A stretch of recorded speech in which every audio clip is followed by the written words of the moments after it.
Selamat siang, perkenalkan nama saya Michael Gala dengan NIM 2502 1104 0012.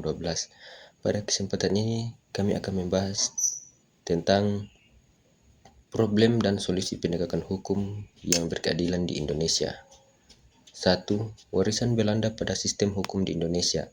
Sistem hukum di Indonesia hingga kini masih dipengaruhi kuat oleh warisan koloni Belanda. Beberapa bentuk warisan tersebut meliputi: yang pertama, Kitab Undang-Undang Hukum Pidana atau KUHP. KUHP yang digunakan Indonesia selama puluhan tahun merupakan adaptasi dari Witbooi van Starbers, peninggalan Belanda. Banyak pasalnya sudah tidak relevan dengan konteks sosial modern. Yang kedua, Kitab Undang-Undang Hukum Perdata atau KUHPER. KUHPER merupakan adaptasi Burgerlijk Wetboek Belanda, sehingga beberapa asas dan ketentuan hukum privat Indonesia masih berefleksi pada sistem hukum Eropa kontinental. Yang ketiga, sistem peradilan yang hierarkis dan birokratis. Model pengadilan dengan struktur berlapis atau pengadilan negeri, pengadilan tinggi, Mahkamah Agung juga merupakan adaptasi sistem Belanda yang cenderung legal atau formalis. Yang keempat, orientasi positif. Hukum kolonial menekankan legalitas formal, bukan pendekatan keadilan substantif. Dampak banyak aparat lebih fokus pada aturan tertulis dibanding pada nilai keadilan.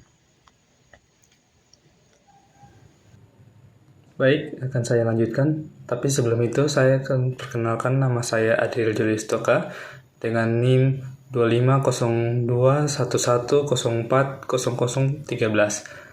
Saya akan melanjutkan dengan yang kedua, yaitu penyebab timbulnya problematika hukum di Indonesia.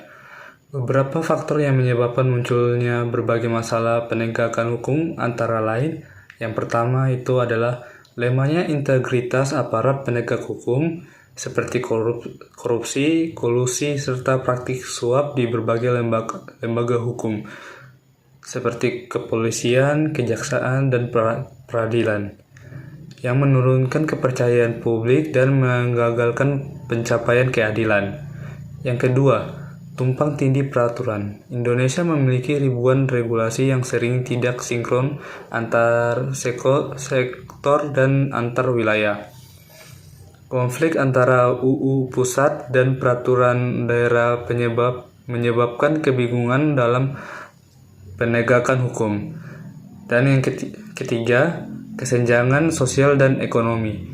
Kelompok miskin sering mengalami ketidakadilan karena tidak mampu membayar bantuan hukum atau menghadapi aparat dengan sumber daya besar. Akibatnya hukum cenderung tajam ke bawah, tumpul ke atas. Yang keempat, budaya hukum yang lemah. Sebagian masyarakat dan aparat cenderung mengabaikan peraturan hukum. Budaya kompromi tidak sehat, yang seperti damai saja atau atur saja, yang membuat pelanggaran dianggap hal biasa. Yang kelima, birokrasi peradilan yang rumit dan lambat. Proses peradilan yang panjang, biaya tinggi, serta prosedur terbelit-belit membuat masyarakat enggan mencari keadilan melalui jalur resmi. Bagian selanjutnya adalah bagian yang ketiga, yaitu solusi penegakan hukum di Indonesia.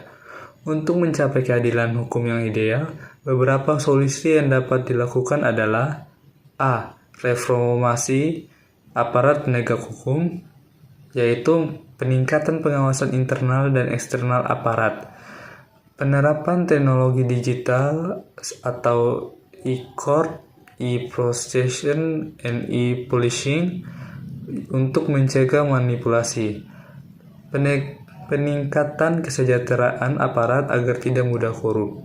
B.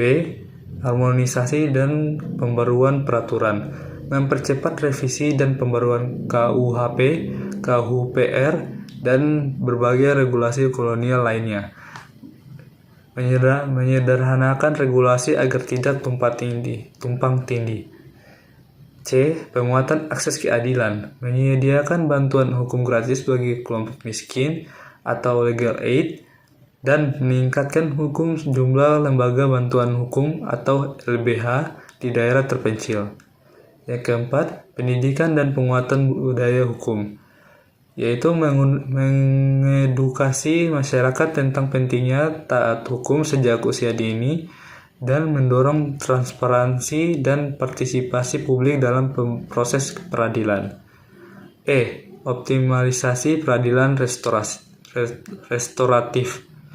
Mendorong penyelesaian perkara dengan pendekatan restoratif justice, terutama untuk kasus ringan. Dan untuk model ini menekankan pemulihan kerugian dan rekonsiliasi, bukan sekedar hukuman. F. Pemanfaatan teknologi informasi. Pengadilan online untuk mempercepat proses persidangan, basis data kriminal nasional untuk melacak riwayat khusus secara transparan, dan sistem pelaporan digital untuk memudahkan masyarakat melapor tanpa takut intimidasi. Saya lanjut ke bagian kesimpulan. Bagian kesimpulan yaitu penegakan hukum yang berkeadilan di Indonesia masih menghadapi tantangan serius akibat warisan kolonial, lemahnya integritas aparat, tumpang tindih regulasi, hingga budaya hukum yang belum kuat.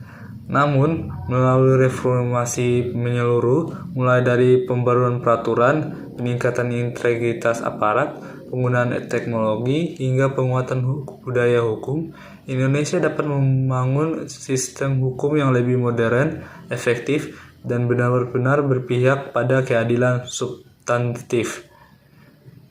Sekian, inilah presentasi atau tugas dari kelompok kami. Saya Adriel Julius Toka, mohon mundur diri. Terima kasih.